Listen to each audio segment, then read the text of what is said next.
ഫിലിമി പ്ലസിലേക്ക് എല്ലാവർക്കും സ്വാഗതം. സിനിമയിൽ രംഗങ്ങൾ വെട്ടിച്ചുരുക്കുക, പാട്ടുകൾ വേണ്ടെന്ന് വയ്ക്കുക, ഇതൊക്കെ സ്വാഭാവികമാണ്. കാരണം നമ്മൾ ഷൂട്ടിംഗ് കണ്ടവർക്കറിയാം, 2-2.5 മണിക്കൂർ സിനിമയുടെ ദൈർഘ്യത്തിന് വേണ്ടി അന്ന് ഫിലിമുള്ള സമയം എത്രയോ അടിയാണ്. അതായത് 4-5-6 മണിക്കൂർ കാണിക്കാവുന്ന ഇതിലാണ് ഷൂട്ട് ചെയ്തിരുന്നത് ആലോചിക്കണം. അപ്പോൾ അത് പിന്നെ എഡിറ്റിംഗ് ടേബിളിൽ ഇട്ടിട്ടാണ് ആവശ്യമുള്ളത് എഡിറ്റ് ചെയ്ത് കളഞ്ഞ് 2-2.5 മണിക്കൂർ അല്ലെങ്കിൽ 2 മണിക്കൂറൊക്കെ ആക്കി തീർക്കുന്നത്. ചില സംവിധായകർ, പ്രിയദർശൻ സംവിധായകൻ 3 മണിക്കൂർ വരെ സിനിമയ്ക്ക് ആക്കിയിട്ടെന്ന് ആലോചിക്കണം. അപ്പോൾ അങ്ങനെ കട്ട് ചെയ്യുമ്പോൾ ചിലപ്പോൾ അഭിനയിച്ച സീനുകളൊക്കെ ഇല്ലാതാവും. ഉദാഹരണമായിട്ട് മുകേഷ് ഒരു സിനിമയിൽ പ്രധാനപ്പെട്ട റോളിൽ അഭിനയിച്ചിട്ടുള്ള ആളെന്ന് ആലോചിക്കണം. അപ്പോൾ ബാലചന്ദ്ര മേനോൻ്റെ ആണോ എന്നൊരു സംശയമുണ്ട്. കുറേ വർഷമായി. അപ്പോൾ മുകേഷ് ഇത് അഭിനയിച്ച് വന്നിട്ട് എല്ലാവരോടും പറഞ്ഞു ഞാൻ ആ സിനിമയിലുണ്ട് എന്ന് പറഞ്ഞു, എല്ലാം പറഞ്ഞ് സന്തോഷമായി. സിനിമ കാണാൻ പോയി സ്ക്രീനിൽ വന്നപ്പോൾ മുകേഷിൻ്റെ റോളേ ഇല്ല, കംപ്ലീറ്റ് വെട്ടിക്കളഞ്ഞിരിക്കുന്ന ആ ഒരു അവസ്ഥ ആലോചിച്ച് നോക്ക്.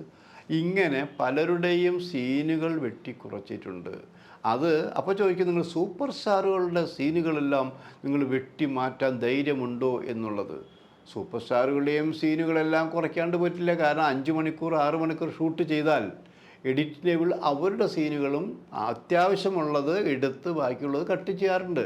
പക്ഷേ അത് സിനിമയ്ക്ക് ഗുണകരമായ രീതിയിൽ കഥാപാത്രത്തിൻ്റെ പക്വതയ്ക്ക് വേണ്ടിയൊക്കെയാണ് ചെയ്യാറുള്ള പതിവ്. അപ്പോൾ അങ്ങനെ നിങ്ങൾ മോഹൻലാലിൻ്റെ ആയാലും മമ്മൂട്ടിയുടേതായാലും മറ്റു സൂപ്പർ സ്റ്റാറുടെയും പടങ്ങളൊക്കെ ഇങ്ങനെ സംഭവിച്ചിട്ടുണ്ട്. ഇപ്പോൾ ഏറ്റവും നിങ്ങൾ പറയുകയാണെങ്കിൽ വേറെ കാര്യമാണ്, ഇപ്പോൾ വലിയൊരു പ്രശ്നം നടന്നുകൊണ്ടിരിക്കുകയാണത്. ഈ ഫാൻസുകാരാണ് ഇപ്പോൾ ചില നടന്മാരൊക്കെ നിലനിർത്തുന്ന ആലോചിക്കണം. അതായത് ചെലവും കൊടുത്തിട്ട് നോക്കി നമ്മൾ കേട്ടില്ലേ. എന്ന പോലെ മമ്മൂട്ടി ആയാലും മോഹൻലാലായാലും ദുൽഖറായാലും പൃഥ്വിരാജായാലും ഫഹദ് ഫാസിലായാലും അങ്ങനെ കുറേ പേര് അത് ലൈവായിട്ട് നിൽക്കുന്നവർ, എന്തിനാ മഞ്ജു വാര്യർക്ക് വരെ ഫാൻസ് ഉണ്ടെന്നാണ് പറയുന്നത്. അങ്ങനെ ലൈവായിട്ട് നിൽക്കുന്നവർ വരെ ഈ ഫാൻസുകാരെ സജീവമാക്കി നിർത്തിയിരിക്കുക. അത് കണ്ടുപഠിച്ച് സത്യം തമിഴാണ്. തമിഴിൽ ഇപ്പോൾ ലൈവായിട്ടില്ല വിജയ് ഫാൻസ്, മറ്റേ ഫാൻസ്, മറിച്ചേ ഫാൻസ് നമുക്ക് നിറയുണ്ടെന്ന് ആലോചിക്കണം. അപ്പോൾ അതിനവർക്ക് ഗുണമുണ്ട്. അപ്പോൾ അങ്ങനെയുള്ള ഫാൻസുകാർ ഓരോ പടവും വിജയിപ്പിക്കുമ്പോൾ അന്ന് ഞങ്ങൾ പറയാറുണ്ട്, നിങ്ങൾ ഇവരുടെ മോഹൻലാലിൻ്റെ ആയാലും മമ്മൂട്ടിയുടെ ആയാലും നിങ്ങൾ ഇഷ്ടപ്പെടുന്ന ഏത് നടൻ്റെ ആയാലും നല്ല സിനിമ എന്ന് പറയുന്ന ക്ലാസിക് നിലവാരത്തിലേക്ക് പോകുന്ന സിനിമകൾ നിങ്ങൾ കാണണം. കാരണം അത്തരം സിനിമകൾ നിങ്ങൾ കാണില്ല, കാണാൻ പോയില്ലെങ്കിൽ തിയേറ്ററിൽ ആളുണ്ടാവില്ല. അതൊക്കെ സത്യമാണത്. അത്തരം സിനിമകൾ തിയേറ്ററിൽ ശരിക്ക് പരാജയപ്പെടാറാണ് പതിവ്. കാരണം ജനങ്ങൾ വരുന്ന കുറേ അടിയിടി അല്ലെങ്കിൽ കുറേ ചിരി ഇതൊക്കെ കണ്ടിരിക്കാൻ സമയം പോകാൻ പറയാണ്ട് കാശ് മുതലായി. കേട്ടിട്ടില്ലേ ചില സിനിമ കണ്ടിറങ്ങുമ്പോൾ എന്തായി സിനിമ, എങ്ങനെയുണ്ട് സിനിമ, കാശ് മുതലായി മക്കളെ എന്നൊരു ഡയലോഗ് വീണ് കഴിഞ്ഞാൽ ആ പടം പിന്നെ അടിപൊളി എന്നുള്ളതാണ്. എത്ര പ്രാവശ്യം കണ്ടു. ഇതൊക്കെ സിനിമയുടെ ഒരു ഭാഗമാണ്. ഇപ്പോൾ സംഭവിക്കുന്നത് ഫാൻസുകാർ, മോഹൻലാലിൻ്റെ ഫാൻസുകാരാണ് ഇപ്പോൾ പ്രശ്നമുണ്ടാക്കാൻ തീരുമാനിച്ചു എന്ന് പറഞ്ഞാൽ അവരങ്ങനെ ഇറങ്ങി തിരിച്ചിട്ടല്ല, അവരിങ്ങനെ ചിന്തിച്ചുകൊണ്ടിരിക്കുകയാണ് എന്ത് വേണം. അതായത് അവരുടെ പ്രിയപ്പെട്ട ലാലേട്ടൻ്റെ സിനിമയിലെ 2 സ്റ്റണ്ട് സീനുകളാണ് വെട്ടിക്കളഞ്ഞിരിക്കുന്നത് ആലോചിക്കണം. സങ്കല്പിക്കാൻ പറ്റുമോ, ചിന്തിക്കാൻ പറ്റുമോ? ഇതാരോടാ സംവിധായകൻ, അവനെ പിടിയടാ എന്നൊക്കെ പറഞ്ഞ് 4 അടി കൊടുക്കടാ എന്നൊക്കെ പറയാൻ ശക്തിയുള്ളവരാണ് ഫാൻസുകാരെന്ന് ആലോചിക്കണം. അപ്പോൾ നിങ്ങൾ പറയുമോ ഞാൻ കള്ളം പറയണമെന്നല്ല. ഇതിപ്പോൾ എല്ലാവർക്കും അറിയാവുന്ന കാര്യമല്ലേ. മോഹൻലാൽ അറിഞ്ഞിട്ടുണ്ട്, മോഹൻലാലും മിണ്ടുന്നില്ല. പക്ഷേ മോഹൻലാൽ ചോദിച്ചാൽ എന്ത് പറയും? പക്ഷെ മോഹൻലാലിനെയൊക്കെ ചോദിക്കുകയും നല്ല സംവിധാനം ചോദിച്ചാൽ പോരെ. ചുരുക്കം എത്രയേ ഉള്ളൂ. ഇപ്പോൾ മലയാള സിനിമയിലെ ക്ലാസിക് ടൈപ്പുള്ള സിനിമകളെല്ലാം 4K നിലവാരത്തിലേക്ക് തിയേറ്ററിലേക്ക് വന്നുകൊണ്ടിരിക്കുന്നു. അപ്പോൾ എന്തായിരിക്കും, വെറുതെ കൊണ്ടുവരില്ല, അതെടുക്കാനും കുറച്ച് ചിലവുണ്ട് കേട്ടോ. അങ്ങനെ കൊണ്ടുവരുമ്പോൾ ഉണ്ടാവുന്ന ഗുണം എന്താണ്? പരാജയമായിരിക്കുമോ വിജയമായിരിക്കുമോ ചോദിക്കാം. പക്ഷെ നമ്മളിപ്പോൾ പരാജയപ്പെട്ടൊരു സിനിമ എടുക്കാം. അതായത് സിബി മലയിൽ നല്ല സംവിധായകനാണ്. എല്ലാ തരം സിനിമകളും, കച്ചവട സിനിമകളും ക്ലാസിക് നിലവാരത്തെ സിനിമകളും മ്യൂസിക് സിനിമ എല്ലാം ചെയ്തിട്ടുള്ളത് ആലോചിക്കണം.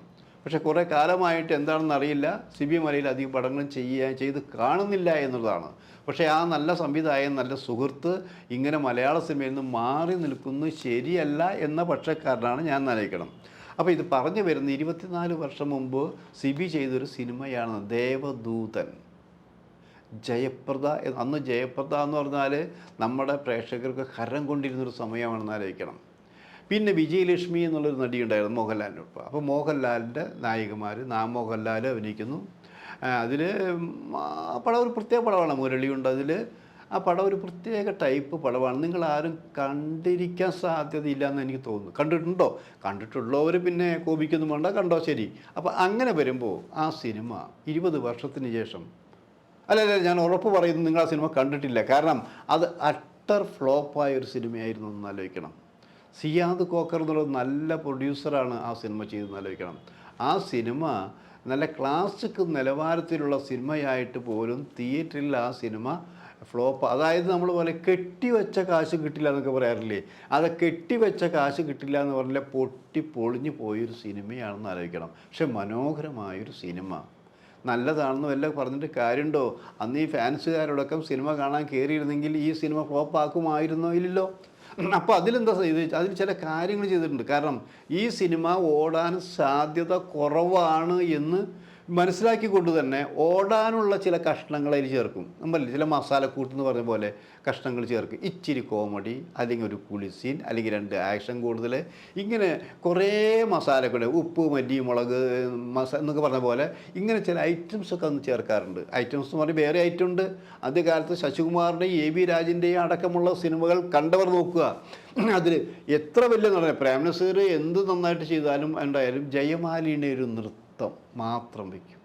ഈ ജയമാലിനിയുടെ നൃത്തം കാണാൻ വേണ്ടി മാത്രം ഇടിച്ചു കയറുന്ന ആൾക്കാരുണ്ടായിരിക്കണം. അപ്പോൾ അങ്ങനെയും ഒരു കാലഘട്ടത്തിൽ ഒരു മസാലക്കൂട്ട് മലയാള സിനിമയിൽ ഉണ്ടാക്കിയിരുന്നാലേക്കണം. അങ്ങനെ കാശുണ്ടാക്കിയതാണ് ജയമാലിനി സഹോദരി ജ്യോതിലക്ഷ്മി അടക്കമുള്ളവർ നാലേക്കണം. പിന്നെ നമ്മൾ അനുരാധ ടൈപ്പുള്ള നടികളും ഇങ്ങനെ വന്നു നൽകി. ഇതൊക്കെ ഒരു കാലഘട്ടത്തിൻ്റെ കഥ. ഇതിപ്പോൾ ഈ സിനിമ 24 വർഷം മുൻപ് റിലീസ് ചെയ്ത് ഫ്ലോപ്പായ സിനിമ ദാ ഇപ്പോൾ അതായത് കുളിച്ച് കുട്ടപ്പിയാക്കി അണിഞ്ഞൊരുങ്ങി തിയേറ്ററിൽ കൊണ്ടുവരി എങ്ങനെ പുതിയ സംവിധാനം 4K സംവിധാനത്തിൽ കൊണ്ടുവന്നിരിക്കുന്നു. തിയേറ്ററിൽ എന്താ സ്ഥിതി എന്നറിയുക? ഹൗസ്ഫുള്ളാണ്. വിശ്വസിക്കുമോ? അതായത് അന്നത്തെ യൂത്ത് ഇഷ്ടപ്പെടാത്തൊരു സിനിമ ഇന്നത്തെ യൂത്ത് ഇഷ്ടപ്പെട്ടു എന്നുള്ള കഥ. അതിന് ഇഷ്ടപ്പെടാൻ 24 വർഷം വേണ്ടി വന്നു. അപ്പോൾ സിബി മലയിലടക്കം ചെയ്തത് എന്താ? ആദ്യത്തെ ആ സിനിമയിൽ മോഹൻലാലിൻ്റെ 2 സ്റ്റണ്ട് സീൻ ഉണ്ടായിരുന്നു, ആക്ഷൻ സീൻ 2 വെട്ടടാന്ന് പറഞ്ഞ് വെട്ടി. അത് മാത്രമോ, ജഗതി ഉണ്ടായിരുന്നു, ജഗതിയും വെട്ടി. അപ്പോൾ ആ മസാലക്കൂട്ട് 2 വെട്ടിക്കളഞ്ഞു. അല്ലറ ചില്ലറ കാര്യം. അത് മാത്രമാണോ? 32 മിനിറ്റിന് അതും കൂടി വെട്ടിക്കളഞ്ഞു. എന്ത് കട്ടയിൽക്ക് ഭ്രാന്താണോ എന്നൊക്കെ നമ്മൾ ചോദിക്കല്ലേ? ശരിയാ, ഇത്രയും പാടുപെട്ട് 32 മിനിറ്റ് വെട്ടിക്കളയുമ്പോൾ അന്ന് ആ 32 മിനിറ്റിന് ഷൂട്ട് ചെയ്യാനുള്ള ദിവസങ്ങൾ, ഫിലിമൊക്കെ എത്രയാണ്, എത്ര ലക്ഷം രൂപയുടെ നഷ്ടമാണ് ഇത് കട്ട് ചെയ്തോളം പറ്റിയെന്ന് ആലോചിക്കാൻ പറ്റുമോ? അത് സത്യമാണെന്ന് ആലോചിക്കണം. 2 സ്റ്റണ്ട് ഷൂട്ട് ചെയ്യാൻ എത്ര ദിവസം വേണം? അതിന് എത്ര ലക്ഷം വേണം? ജഗതിയുടെ കോമഡി സീൻ, അത് എത്ര സീൻ വേണം? അപ്പോൾ ചുരുക്കം പറഞ്ഞാൽ എത്രയോ ലക്ഷങ്ങളാണ് വെട്ടി മാറ്റിയെന്ന് ആലോചിക്കണം. ആ ലക്ഷങ്ങളൊക്കെ വെട്ടി മാറ്റിയെന്ന് മാത്രമല്ല 4K സംവിധാനത്തിൽ വരുമ്പോൾ വീണ്ടും കുറേ ലക്ഷങ്ങൾ ചിലവാക്കി ഇതെല്ലാം മോടി പിടിപ്പിച്ചുകൊണ്ട്, അതായത് വെള്ള പൂശിക്കൊണ്ട് പുതിയ സിനിമ പുതിയ സാങ്കേതിക രൂപത്തിൽ തിയേറ്ററിൽ എത്തിച്ചപ്പോൾ കാശ് കിട്ടി തുടങ്ങിയെന്ന് ആലോചിക്കണം. പക്ഷെ അവിടെ സിനിമ കാണാൻ പോയ ഫാൻസുകാരിൽ ചിലർ വേദനയോടെയും അമർഷത്തോടെയും ഇറങ്ങിപ്പോകുന്നു. കാരണം അന്നുണ്ടായിരുന്ന തങ്ങളുടെ പ്രിയപ്പെട്ട ലാലേട്ടൻ്റെ 2 ആക്ഷൻ രംഗങ്ങൾ വെട്ടിക്കളഞ്ഞിരിക്കുന്നു എന്നുള്ളതാണ്. ഇത് പെട്ടെന്ന് പ്രചരണമായി. എന്തോ ചെയ്തിരിക്കുന്നത്, ഇത് പ്രതിഷേധിക്കണ്ടേ? കാരണം എനിക്കറിയാം, മമ്മൂട്ടി ഒരു സിനിമയിൽ മരിക്കുന്ന സീൻ വന്നപ്പോൾ അത് മാറ്റേണ്ടി വന്നൊരവസ്ഥ ഉണ്ടായിരിക്കുന്നു. വേറെന്തിനു പറയുന്നു? മമ്മൂട്ടിയും മോഹൻലാലും അഭിനയിച്ച സിനിമകളിൽ 2 സ്ഥലത്ത് 2 ക്ലൈമാക്സ് ഷൂട്ട് ചെയ്ത് വിജയിപ്പിച്ചതാണ്. കാരണം മോഹൻലാലിൻ്റെ ക്ലൈമാക്സ് ഞാനത് പറഞ്ഞത് നിങ്ങൾക്ക് അത് വേറെ തെറ്റിദ്ധരിക്കുന്ന കാരണം അറിയാം. ഇപ്പം മലപ്പുറത്ത് അവർ ജില്ലയാണല്ലോ, അവിടെ മമ്മൂട്ടിക്ക് വേണ്ടി ക്ലൈമാക്സ് ഉണ്ടാക്കി. മമ്മൂട്ടി അറിഞ്ഞിട്ടൊന്നുമല്ല, അങ്ങനെ ക്ലൈമാക്സ് ഉണ്ടാക്കി. അത് വൻ വിജയമായി. മോഹൻലാൽ തിരുവനന്തപുരത്തേക്ക് ഒരു ക്ലൈമാക്സ് ഉണ്ടാക്കി. അതും ബമ്പർ ഹിറ്റായി. തമാശയല്ല, സത്യം. ഒരു കാര്യമുണ്ട്, നിങ്ങൾ ഇതിലൊന്നും ജാതി മതം കയറി പിടിക്കരുത്, കളിക്കരുത്. അത് ഓരോ മോഹൻലാലിന് ഏറ്റവും കൂടുതൽ ആരാധകരുള്ളത് തിരുവനന്തപുരത്താണ്. മമ്മൂട്ടിക്ക് ഏറ്റവും കൂടുതൽ ആരാധകർ വടക്കോട്ടാണെന്ന് ആലോചിക്കണം. അതായത് ഇവിടുന്ന് എറണാകുളം മുതൽ കാസർഗോഡ് വരെയാണ് മമ്മൂട്ടിക്ക് ആരാധകരുള്ളത്. അതിൽ അവരെ പ്രീതിപ്പെടുത്താൻ വേണ്ടിയാണ് ഫാസിൽ അങ്ങനെ ഒരു ചതി ചെയ്തതെന്ന് ആലോചിക്കണം. നല്ല കാര്യം. അതൊക്കെ സിനിമയുടെ ഓരോ ഭാഗങ്ങൾ. ഇപ്പോൾ വന്നിരിക്കുന്നത് ഇത് ക്ഷമിക്കാൻ പറ്റാത്തൊരു തെറ്റാണ് എന്ന് മോഹൻലാലിൻ്റെ ഫാൻസുകാർ പറഞ്ഞു തുടങ്ങിയിരിക്കുന്നു. പടം ഹിറ്റായിക്കൊണ്ടിരിക്കുമ്പോൾ അത് എതിർക്കാൻ അവർക്ക്, കാരണം ഹിറ്റായിക്കൊണ്ടിരിക്കുമ്പോൾ ഞങ്ങളുടെ പ്രതിഷേധം കൊണ്ട് ആ തിയേറ്ററിലേക്ക് ആളുകൾ കയറിയില്ലെങ്കിൽ അത് ലാലേട്ടനോട് ചെയ്യുന്നൊരു ദോഷമാകും. അതുകൊണ്ട് തന്നെ അവർ തീരുമാനം എടുക്കാൻ ഇരിക്കുകയാണത്. പ്രതിഷേധിക്കണോ, ഈ പ്രതിഷേധം സംവിധായകൻ സിബി മലയിലിനെ അറിയിക്കണോ എന്നുള്ള ഒരു സംശയവും ഡിസ്കഷനും നടന്നുകൊണ്ടിരിക്കുകയാണ്. ഇതൊന്നും മോഹൻലാൽ അറിഞ്ഞിട്ടില്ല. മോഹൻലാൽ അറിഞ്ഞാൽ അതിനോട് സമ്മതിക്കുകയില്ല. പക്ഷെ ഒരു കാര്യം എനിക്ക് ഫാൻസുകാരോട് പറയാനുള്ളത്, ആ സിനിമ നിങ്ങളിപ്പോൾ ഒന്ന് പോയി കാണും. മുമ്പ് കാണാത്ത സിനിമയാണ് നിങ്ങൾ. പറഞ്ഞു കേട്ടതല്ലേ ഉള്ളൂ. ഇപ്പോൾ എല്ലാ അതായത് അസംസ്കൃത വസ്തുക്കളെല്ലാം വേണ്ടെന്ന് വെച്ചുകൊണ്ട് ക്ലീൻ സിനിമയാക്കി മാറ്റിയിരിക്കുന്നു.